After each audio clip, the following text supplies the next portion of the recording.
പതിവ് പോലെ രാവിലെ തന്നെ ഞാൻ ഇന്നത്തെ ഡെലിവറി സ്റ്റാർട്ട് ചെയ്തിട്ടുണ്ട്. ഇന്ന് ഏകദേശം ഒരു 50 പാക്കേജുകളൊക്കെ എനിക്ക് ഡെലിവറി ചെയ്യാനായിട്ടുള്ളൂ. അങ്ങനെ പോത്തൻകോട് LVH സ്കൂളിൽ ഡെലിവറി കഴിഞ്ഞപ്പോഴേക്കും അവിടുത്തെ പിള്ളേർ ഫുട്ബോൾ കളിക്കുന്നു. അങ്ങനെ അതും കണ്ടുവന്നതിന് ശേഷം അടുത്ത ലൊക്കേഷനിലേക്ക് വിട്ടു. ഇനി പോകുന്ന ഒരു റിട്ടേൺ എടുക്കാൻ വേണ്ടിയാണ്.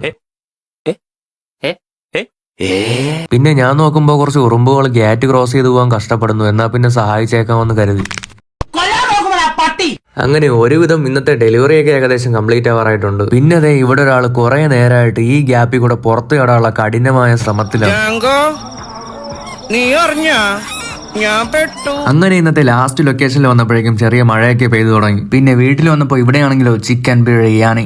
വൈകുന്നേരം വീട്ടിലിരുന്നിട്ട് ഇരിപ്പുറയ്ക്കാത്തതുകൊണ്ട് പിന്നെ എവിടെയെങ്കിലും പോവാമെന്ന് കരുതി ആദ്യം തന്നെ പമ്പിൽ പോയി പെട്രോൾ അടിച്ച് അവിടെ നിന്ന് നേരെ കഴക്കൂട്ടം. ഇനി അടുത്ത പ്ലാൻ എന്തെന്ന് വെച്ച് കഴിഞ്ഞാൽ ഇവിടെ നിന്ന് നേരെ വെട്ടുകാട് ചർച്ചിലേക്ക് പോകാനാണ്. അങ്ങനെ കുറച്ചു നേരം ഡ്രൈവ് ചെയ്തതിന് ശേഷം ഏകദേശം ലൊക്കേഷൻ അടുത്തെത്തി. പിന്നെ കിട്ടിയ സ്ഥലത്ത് വണ്ടിയും പാർക്ക് ചെയ്ത് അവിടെ നിന്ന് നടന്ന് ഫൈനലി സ്ഥലത്തെത്തി. വൈകുന്നേരം സമയമായതുകൊണ്ട് തന്നെ ബീച്ച് സൈഡിൽ നല്ല തിരക്കുമായിരുന്നു. ബിഗ് ബിയിലെ മമ്മൂട്ടിയെ പോലെ അങ്ങ് ദൂരെ നിന്ന് മണലിലൂടെ സ്ലോ മോഷനിൽ നടന്നു വരുന്നവനാണ് എന്റെ ഫ്രണ്ട്. അവൻ ഇവിടെ എത്താൻ ഇനിയും സമയം എടുക്കും. ഒരു ഐസ്ക്രീം ഒക്കെ കഴിച്ചിട്ട് നിൽക്കാം. സമയം എത്രയൊക്കെ ആയിട്ടും ഞാൻ നിന്നങ്ങ് വിയർക്കുവാണ്. അതുകൊണ്ട് ഒരു വാട്ടർമെലൻ ജ്യൂസ് കൂടെ അങ്ങ് കുടിച്ചു. ഇവിടെ ഇപ്പോൾ പള്ളിയിൽ ലൈറ്റുകളൊക്കെ ഓൺ ആക്കിയിട്ടുണ്ട്. എല്ലാവരും ഫോട്ടോസും വീഡിയോസും ഒക്കെ എടുക്കുന്ന തിരക്കാണ് ഈ കാണുന്നത്. പിന്നെ 8 മണിയൊക്കെ ആയപ്പോഴേക്കും ഇവിടുന്ന് തിരിച്ചു പോകാം എന്നുള്ള പ്ലാനിലേക്ക് എത്തി. വലിയ ബ്ലോക്ക് ഒന്നും ആവാത്ത രീതിയിൽ പോലീസ് അത്യാവശ്യം നന്നായിട്ട് ഹാൻഡിൽ ചെയ്യുന്നുണ്ടായിരുന്നു. നമ്മൾ പിന്നെ അവിടെ നിന്ന് നേരെ ലുലുമാലിനടുത്തുള്ള ശ്രീ ആര്യസിലേക്ക് എത്തി. ഇനി ഒരു മസാല ദോശയൊക്കെ കഴിച്ച് വീട്ടിലേക്ക് പോകണം.